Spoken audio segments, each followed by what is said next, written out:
85 minutos. Solo necesitaban aguantar 85 minutos en Atlanta y toda una nación iba a respirar después de 60 años ahogada. Inglaterra ganaba una semifinal de mundial. Estaban a un suspiro de su primera final desde 1966, la cosa que generaciones enteras llevan persiguiendo como un fantasma. Y entonces, en apenas 7 minutos brutales, todo explotó por los aires. Lo que se vio esa noche dentro del estadio no fue un partido de fútbol. Fue una pelea de bar con marcador electrónico colgado encima. Y cuando sonó el pitido final, había al menos 3 historias completamente distintas para gritar, para indignarse, para discutir hasta el amanecer. Entonces, ¿qué diablos le pasó realmente a Inglaterra? Agárrate, porque esto tiene capas y ninguna es sencilla. Primero entiende una cosa. Esto nunca iba a ser un partido normal, porque Inglaterra contra Argentina no conoce la normalidad. Es una de las rivalidades más viejas y más sucias del deporte, empapada de rencor histórico, con la sombra de Malvinas encima, con la mano de Dios de Maradona y la roja de Beckham todavía flotando en el aire. Estas dos selecciones sencillamente no se soportan sobre un campo de fútbol. Así que cuando esa historia chocó con el calor asfixiante de Atlanta, pasó exactamente lo que cualquiera podía prever. Desde el primer pitido, aquello fue una guerra. Y lo digo casi literalmente, porque la primera parte fue una carnicería. 19 faltas en 45 minutos. Argentina salió con los dientes afuera, entrando fuerte, provocando, tirando de todas las artes oscuras que ha perfeccionado durante generaciones. En el minuto 3, Enzo Fernández golpeó con el codo la nuca de Elliot Anderson entrando a un balón. Sin tarjeta. Argentina cazó a los mediocampistas ingleses por todo el campo. Y aquí viene el detalle que lo explica todo. La primera amarilla del partido no fue para Argentina. Fue para Inglaterra, para Anderson, por una falta sobre Messi. El árbitro, el estadounidense Ismail El Fat, mantuvo las tarjetas guardadas mientras Argentina convertía una semifinal mundialista en una trifulca callejera, y el mundo entero, viéndolo por televisión, estalló. Las redes se llenaron en tiempo real de aficionados ingleses furiosos, gritando que Argentina se estaba saliendo con la suya, que el arbitraje era descaradamente escorado, que daba igual tener árbitro o no. Era desagradable. Era también, en el fondo, un árbitro perdiendo el control de un polvorín.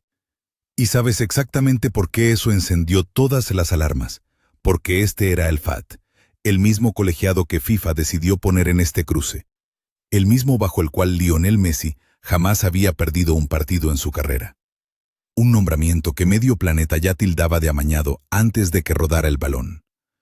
Así que cuando ese mismo árbitro dejó que Argentina abusara físicamente y encima amonestó primero a Inglaterra, cada sospecha que la gente cargaba antes del partido se sintió, en ese instante, confirmada. Y no fueron solo aficionados enfadados. Keith Hackett, ex responsable de los árbitros ingleses, revisó las imágenes y fue tajante. El FAT no impuso su autoridad, señalando específicamente esa entrada impune de Enzo y la conocida reticencia del árbitro a mostrar amarillas. La ironía cruel es que ese mismo Enzo Fernández, el hombre que por derecho debió ser amonestado y frenado en el minuto 3, terminó marcando el gol que lo cambió absolutamente todo. Así que hablemos claro un segundo, porque aquí tengo que ser honesto contigo. ¿Fue esto la prueba de un amaño? No. Honestamente, no. Lo que vimos no fue un árbitro maquinando astutamente una victoria argentina.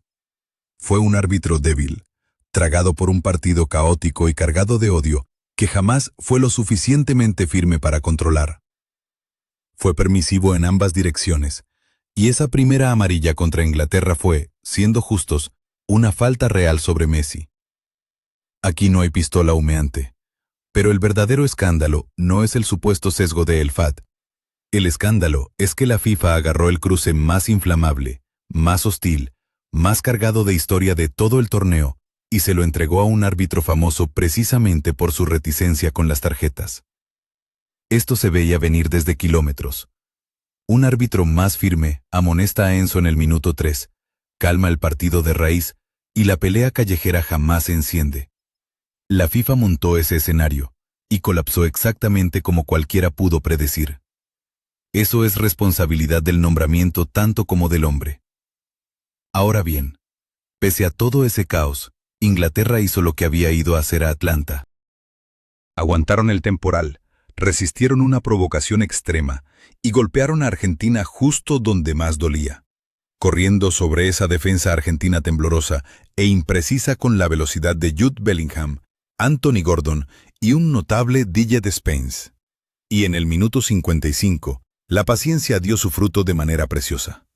Morgan Rogers, puro desborde por derecha, puso un centro perfecto, y Gordon apareció en el segundo palo para definir.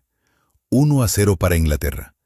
Y durante media hora larga, Inglaterra caminaba hacia la final del mundo. Se sentía en el aire, créeme. Y entonces, Thomas Tuchel tomó la decisión que va a perseguir al fútbol inglés durante muchísimo tiempo. Porque desde esa posición ganadora, con Argentina descolocada y desesperada, con el rival ahí para ser rematado, Tuchel se asustó. Se asustó profundamente ya entrada la segunda mitad y empezó a sacar delanteros para meter defensas. Quitó a Anthony Gordon, el mismo hombre que acababa de marcar, y metió a un central, Ezri Konsa. Después llegó Dan Burn. Después Nico O'Reilly. Cambió a Inglaterra a una línea de 5. Les ordenó sentarse sobre el marcador y defender su propia área. Y al hacerlo, drenó hasta la última gota de velocidad de contragolpe del equipo, dejando a Harry Kane completamente aislado allá arriba. Inglaterra, a 5 minutos de una final del mundo, simplemente dejó de jugar al fútbol. Y los números son directamente condenatorios. En los 37 minutos entre el gol de Gordon y el momento en que todo se derrumbó, Inglaterra tuvo el 12% de la posesión. 12. Solo 3 disparos después de ponerse por delante y absolutamente nada después del minuto 78. No puedes invitar al equipo más ofensivo que enfrentaste en todo el torneo, con Lionel Messi merodeando el área, a asediar tu portería durante media hora y esperar salir ileso. Fue, sencillamente, un suicidio táctico. Y lo más amargo es que Tuchel había parecido un entrenador de élite durante todo el torneo. Hasta el instante exacto en que dejó de serlo. Sus cambios habían rescatado a Inglaterra contra el Congo, habían domado el infierno del Azteca contra México, habían sobrevivido al calor de Miami frente a Noruega. Pero esto fue otra bestia. Y quitar a tu goleador para meter un cuarto defensa contra Messi no es gestionar un partido, es rendirse. Fue exactamente la misma trampa en la que Gareth Southgate cayó una y otra vez. Ese conservadurismo que le hizo perder ventajas en la semifinal de 2018 y en la final de la Eurocopa 2020. Inglaterra pagó un sueldo de 8 cifras y removió cielo y tierra para contratar a un entrenador campeón de Champions precisamente para que esto dejara de pasar.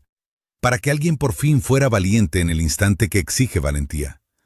Y cuando llegó el momento, hizo exactamente lo mismo que su predecesor. Después, Tuchel se puso a la defensiva ante las críticas, pero el marcador y ese 12% de posesión hablaban más fuerte que cualquier excusa suya. No te contratan para hacer la diferencia y luego dirigir como el hombre al que reemplazaste. Si este análisis te está enganchando, suscríbete ahora, porque lo que viene todavía se pone más intenso, te lo prometo. Y Argentina, para su enorme mérito, olió la sangre y fue directo al cuello. Aquí es donde Lionel Scaloni superó por completo a Tuchel en la pizarra. Mientras el técnico inglés estaba ocupado desarmando su propio equipo, Scaloni perseguía el partido, metiendo atacantes y, crucialmente, introduciendo a Lautaro Martínez en el minuto 81. Jordan Pickford fue heroico, sacando una serie de paradas de clase mundial, incluida una estirada reflejo espectacular para negarle a Nico González un cabezazo que parecía gol seguro. Alexis McAllister estrelló el balón en el poste no una, sino 2 veces, cada casi gol elevando la presión y avisando de que la presa estaba a punto de reventar. Y en el centro de todo estaba Enzo Fernández, que había sido el irritante principal desde el primer minuto, molestando, presionando, exactamente el tipo de jugador que adoras si juega contigo y detestas si juega en tu contra. Era casi inevitable que tuviera algo que decir. La presión creció, hasta que en el minuto 85, Inglaterra defendió fatal un córner. Messi cedió el balón a Enzo en el borde del área, y ese mismo Enzo, que debió ser amonestado en el minuto 3, la clavó sin piedad ante Pickford. 1-1.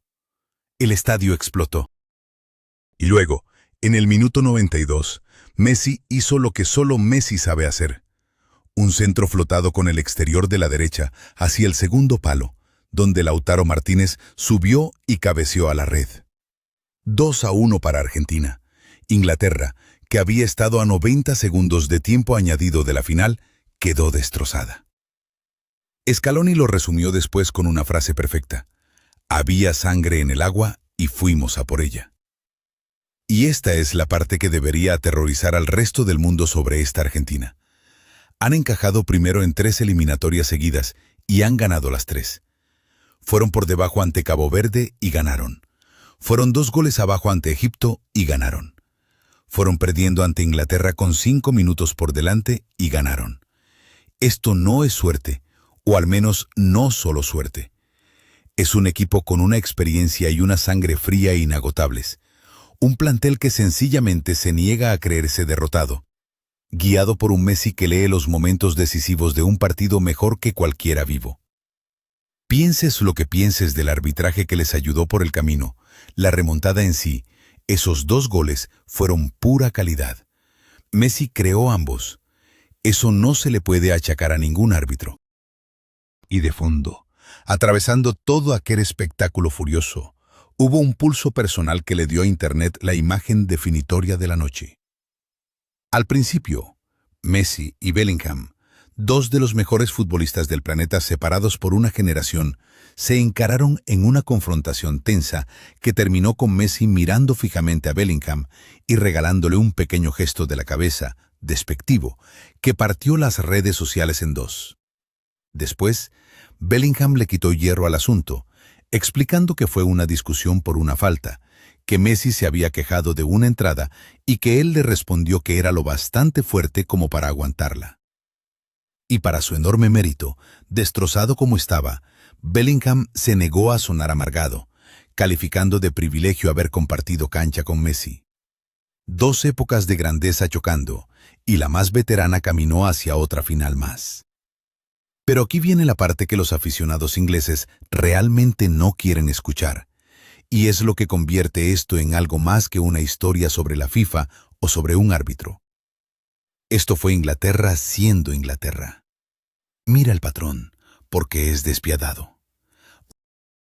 En todo lo que va del siglo XXI, solo 2 veces un equipo se ha puesto por delante en una semifinal de Mundial y ha terminado perdiendo. Los 2 equipos fueron Inglaterra. Le ganaron la delantera a Croacia en la semifinal de 2018 y perdieron. Le ganaron la delantera a Italia en la final de la Eurocopa 2020 y perdieron. Sencillamente no le ganan a los mejores en los grandes torneos, eliminados por el rival mejor clasificado en 7 de los últimos 8 mundiales. Thomas Tuchel fue contratado precisamente para romper ese techo de cristal.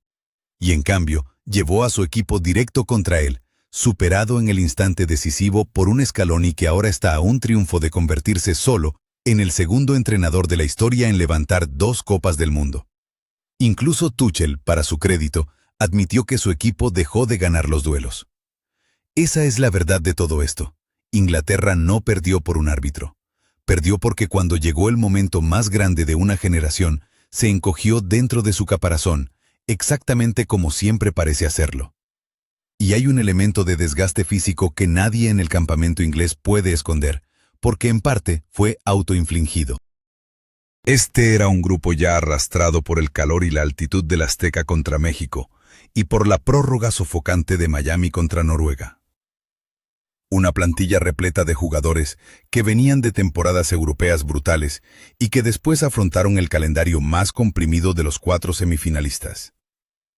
Incluso eligieron alojarse en Kansas City en lugar de cerca de las sedes de su grupo, sumando viajes sobre el cansancio ya acumulado. Cuando Argentina llegó en oleadas, a Inglaterra no le quedaba nada en el tanque. Pero ojo, el cansancio explica solo una parte. El problema más profundo es el que persigue a Inglaterra desde hace décadas. La incapacidad de controlar un partido grande desde el mediocampo y una mentalidad que se contrae en el instante en que el trofeo se asoma en el horizonte. Andrea Pirlo se lo hizo en 2014. Luka Modric se lo hizo en 2018. España se lo hizo en la última Eurocopa. Y ahora Messi y Enzo se lo han hecho en Atlanta. Caras distintas, la misma historia repetida una vez más. Así que aquí es donde nos deja todo esto, y es incómodo mires por donde lo mires. La FIFA quería a Messi y a Argentina en la final, y Messi y Argentina están en la final. Puede señalar perfectamente el arbitraje permisivo que dejó a Argentina convertir el partido en una trifulca. Puede señalar el nombramiento en el que nadie confiaba desde el primer día. Ambas cosas son reales y merecen ser discutidas. Pero la verdad más incómoda, más honesta, es que Inglaterra regaló este partido. El miedo de Tuchel le entregó el impulso a Argentina en bandeja de plata. Y Argentina tuvo la calidad, la calma y el hielo en las venas para castigarlo, a través del genio puro de Lionel Messi y de nada más. La versión sospechosa dice que la FIFA guionizó el final. La versión más probable dice que la FIFA montó un escenario inestable e inflamable, que Inglaterra perdió los nervios y se derrumbó encima de él, y que Argentina simplemente fue el equipo mejor y más valiente cuando todo estaba en juego. Y lo enloquecedor es que ambos caminos terminan exactamente en el mismo destino. Ese destino es el domingo en el MetLife, donde un Messi de 39 años estará a un partido de la inmortalidad futbolística frente a una España magnífica. Y España, que quede claro, no es ningún rival de cuento de hadas esperando ser barrido. Son los campeones de Europa vigentes, invictos en 37 partidos, y a juzgar por cómo desmantelaron sin piedad a Francia en la otra semifinal, son el equipo más coherente y controlado que queda en pie, favoritos legítimos al título. Si de verdad Argentina ha recibido ayuda arbitral durante el torneo, va a necesitarla más que nunca, porque España es un problema de otra categoría completamente distinta. Ya sea que Messi haya llegado hasta aquí por magia, por la mala gestión de un rival, o por un silbato que se quedó mudo demasiado tiempo en una primera parte que jamás debió convertirse en una pelea a cuchillo, el hecho es que llegó. E Inglaterra, tan agónicamente cerca una vez más, se retira a un tercer puesto sin sentido contra Francia y vuelve a instalarse en lo único que de verdad le resulta familiar, la espera. 62 años de dolor y contando. ¿Fue Inglaterra robada por el árbitro, traicionada por su propio entrenador o simplemente derrotada por un equipo mejor esa noche? Yo tengo mi respuesta, pero quiero escuchar la tuya. Déjala en los comentarios. Dale like si este análisis te hizo sentir de verdad ese drama. Suscríbete para no perderte nada y quédate por aquí, porque esa final de Argentina contra España se está gestando como un auténtico monstruo.